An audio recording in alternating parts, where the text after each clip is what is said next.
تو میرے عزیز دوستوں اور بزرگوں، کبھی کبھی ہم بھی یہ نیت کر لیا کریں، اللہ پاک نے اگر فراوانی دی ہے، گھر میں کھانے کی ساری چیزیں موجود ہیں، وافر مقدار میں ہر چیز ہے، تو کبھی کبھی ہم پیر اور جمعرات یا ہر مہینے کی 13ویں اور 14ویں کے روزے کی نیت کر کے حضرت صلی اللہ علیہ وسلم کی اس سنت کو زندہ کیا کریں کہ رسول پاک صلی اللہ علیہ وسلم اس طرح سے روزہ رکھا کرتے تھے۔ تو یہ عرض کر رہا تھا کہ یہ نفلی روزہ ہے،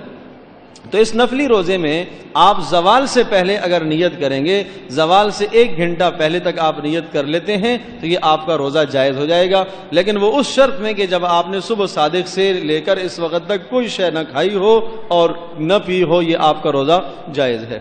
اسی طرح سے نفلی روزے کے متعلق ایک مسئلہ یہ بھی ذہن نشین فرما لیجئے، چونکہ رمضان المبارک میں صبح فجر کی اذان وہ ٹھیک صبح صادق کے موقع پر ہوتی ہے، اور اسی طرح سے افطار شام مغرب کی اذان عین غروب آفتاب کے موقع پر ہوتی ہے۔ غیر رمضان میں اذانوں میں وہ اہتمام نہیں ہوتا۔ فجر کی جو اذان عام طور پر ہوتی ہے وہ نماز کے حساب سے رکھی جاتی ہے، نماز سے آدھا گھنٹہ پہلے دی جاتی ہے، صبح صادق پہلے ہو چکا ہوتا ہے۔ تو اگر آپ 9 یا 10 کا روزہ رکھیں گے تو پھر آپ کے لیے ضروری ہے کہ آپ صبح صادق کا وقت متعین کریں اور معلوم کریں کہ صبح صادق کا وقت کیا ہے، اسی حساب سے آپ نے روزے کو بند کرنا ہے۔ اگر ایک آدمی اذان پر روزہ بند کرے گا اور اذان صبح صادق کے کافی دیر بعد ہوئی ہے، 5 منٹ بعد ہوئی ہے، 2 منٹ بعد ہوئی ہے، جب بھی اس آدمی کا روزہ درست نہیں ہوگا، اس لیے اس بات کا خاص خیال رکھا جائے۔ اسی طرح سے نفلی روزہ ہے، تو اس نفلی روزے کے متعلق ایک بات یہ بھی ذہن نشین فرما لیجئے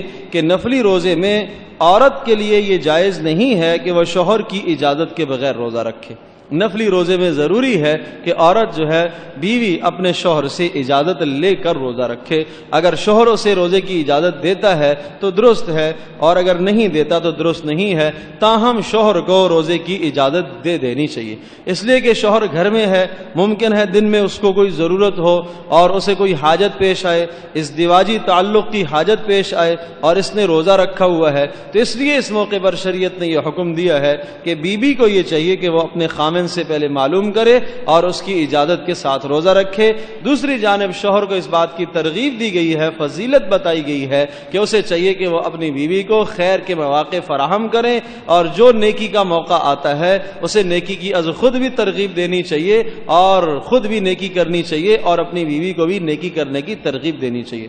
تو یہ نفلی روزے کے متعلق چند مسائل تھے۔ اسی طرح سے افطار کے متعلق بھی آپ ذہن نشین فرما لیں کہ افطار اگر مغرب کی اذان قدرے تاخیر سے ہے، 2 منٹ تاخیر سے ہے، 3 منٹ تاخیر سے ہوتی ہے، اور آپ کو معلوم ہے ٹھیک غروب آفتاب کا وقت آپ کو معلوم ہے، تو آپ اذان سے پہلے بھی افطار کر سکتے ہیں۔ بنیاد یہ ہے کہ غروب آفتاب ہو جائے تو آپ روزہ افطار کر سکتے ہیں۔ اسی طرح سے نفلی روزے کے متعلق ایک یہ مسئلہ بھی ذہن نشین فرما لیجئے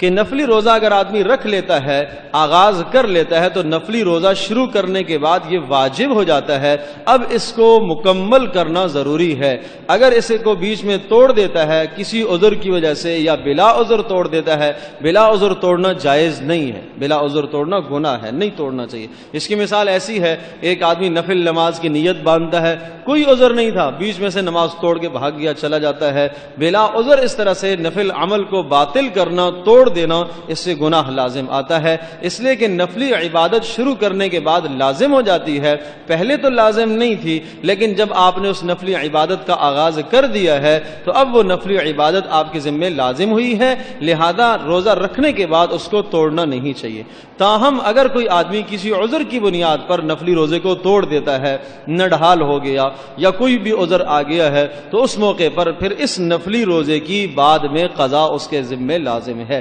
عرض کیا کہ نفلی عبادت شروع کرنے کے بعد واجب ہو جاتی ہے، اس لیے اس کی تکمیل ضروری ہے۔ تو اگر بیچ میں سے یہ نفلی روزہ توڑ دیتا ہے 10 محرم کا، 9 محرم کا یا 11 محرم کا، تو اس روزے کی پھر بعد میں قضا کرے گا، جیسے اسے موقع ملے، جس طرح سے اسے سہولت ہو، بعد میں اس کی قضا کر لے۔